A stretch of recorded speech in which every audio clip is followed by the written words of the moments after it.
All right, let's talk about a book that you've probably seen everywhere, one of the biggest self-help books of the last decade. And yeah, it's got a title that you just can't ignore. Today, we are digging into Mark Manson's The Subtle Art of Not Giving a Fuck. So right off the bat, that title makes you think, right?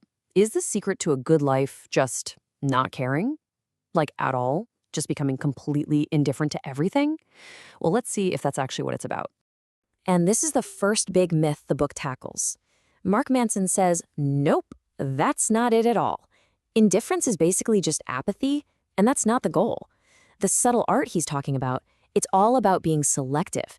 It's about choosing what's actually worth your energy and then, being totally okay with letting the rest go. Okay, so we really have to get past the cussing and that in-your-face title.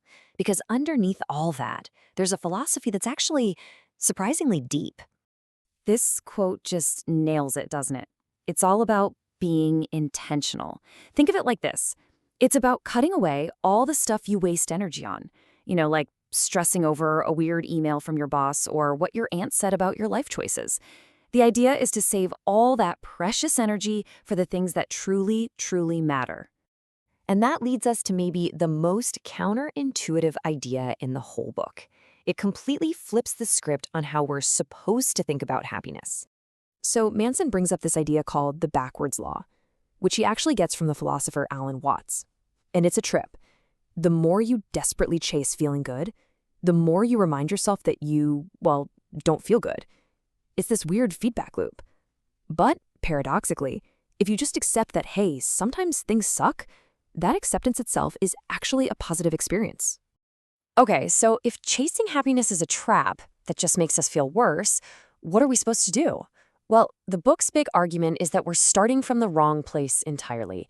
We're asking the completely wrong question. And here is the big shift. A good life, according to Manson, isn't about having no problems. That's a fantasy. It's about finding problems you enjoy solving. Happiness isn't the goal. It's what happens on the side when you're busy tackling challenges that actually mean something to you. So the natural question is, how do you pick? How do you decide what's worth caring about? Well, the book offers up 5 core values to guide you. And they're not exactly what you'd call warm and fuzzy. Okay, these 5 values are meant to keep you grounded. First up is radical responsibility. This is huge. It means you take ownership of your life, period, even for things that aren't your fault. Then there's uncertainty. Basically, accept that you don't have all the answers and that a lot of what you believe might be wrong. The third is failure. You gotta be willing to fail, to see it as a way to get better. Number 4 is rejection. Learning how to say no and how to hear no so you can set real boundaries. And last, and maybe the heaviest, is the contemplation of mortality. Yeah, thinking about death. It sounds grim, but it's the ultimate tool for putting all your other problems into perspective. Now, this whole tough love, direct approach has obviously struck a chord with a ton of people. But is it actually good advice? From, say, a psychological standpoint, it's definitely worth taking a closer look. So let's do just that. Let's look at this through the lens of psychology. When we break it down, we find some things that are really solid, and some other areas where we might need to be a little more cautious. All right, you can see the two sides of the coin here.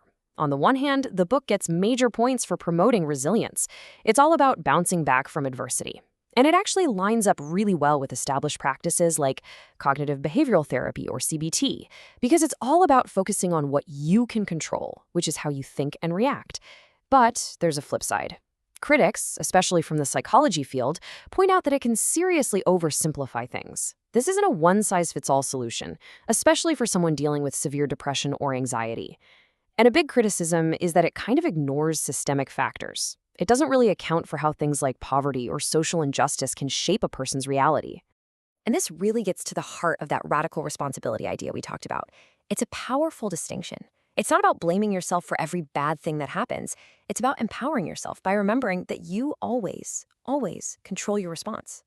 Okay, so we've gone through all these different ideas, the values, the backwards law, but it all really boils down to one single powerful question. This is probably the most important takeaway from the entire book. And that question is, what pain do you want? I know, it sounds weird, but the book argues that this is way more important than asking, what do I want to enjoy? Because, let's be real, everyone wants the good stuff.